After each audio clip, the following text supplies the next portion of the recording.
Hello, I am Amadou Kante with headlines making the news in our studios in Banjul.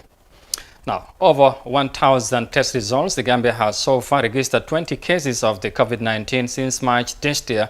During the first month, 8 out of the 10 cases were imported mainly from Europe, but this trend has changed in April and May. Currently, 7 out of the 10 cases under treatment as a result of local transmission of the COVID-19. For this reason, Acting Director of Health Services, Dr. Mustafa Bitey, told journalists on Friday that his ministry is busy installing facilities to strengthen the National Medical Lab.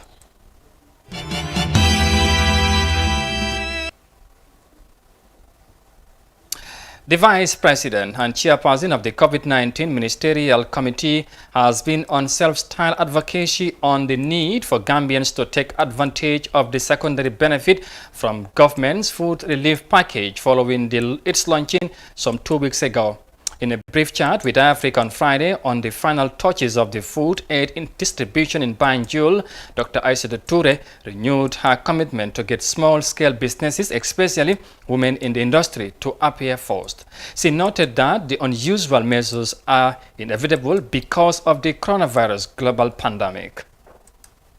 It's a good question. In fact, when we did the framework, we were saying that this is the time we have to apply the policies that the government of Adama Barrow has introduced in terms of local content and in terms of empowering the people, especially the MSCs and the SMEs, including women's quota, because 30% of procurement is given to women. Then you have the MSCs, almost over 50% of the quota is given to those small enterprises, including women, to supply, and I was very impressed by it. You also have the importers who are also involved, and I think it was a fair distribution. It was also a very empowering process to ensure that the local people, the small businesses and enterprises are given the opportunity to supply the country, and this has actually helped us because they will also learn and they will also feel appreciated for the fact that they are contributing to this. Critics will always say what they want to say. If you go to the newspapers, this was advertised. It was announced on the radio and a deadline was given. Under normal circumstances in an emergency, if you're talking about emergency, you will observe all protocols, but you also have to shorten the protocols to be able to respond to that emergency. COVID is an emergency situation. It is a surprise to everybody in the world. We have followed the standard procedures, we followed the due diligence, and we've done the right thing.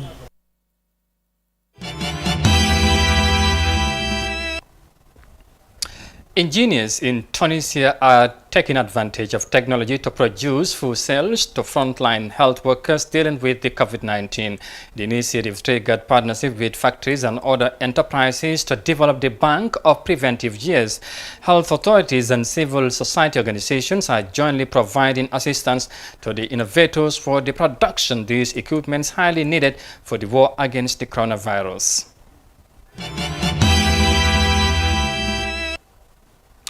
British Prime Minister Boris Johnson has presented a plan to ease lockdown restrictions in the next 2 months. In his address to the nation on Sunday, Johnson said the new joint biosecurity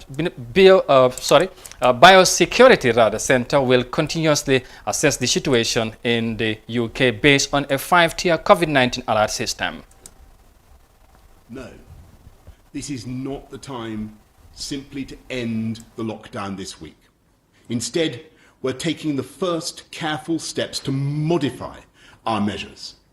And the first step is a change of emphasis that we hope that people will act on this week.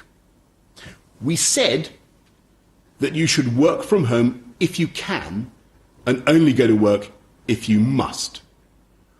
We now need to stress that anyone who can't work from home, for instance, those in construction or manufacturing, should be actively encouraged to go to work, and we want it to be safe for you to get to work. So you should avoid public transport if at all possible, because we must and will maintain social distancing and capacity will therefore be limited. You are up to date. Those are the headlines, and you can join me at 1800 hours for more details on this and other stories. Thanks for watching, and bye for now.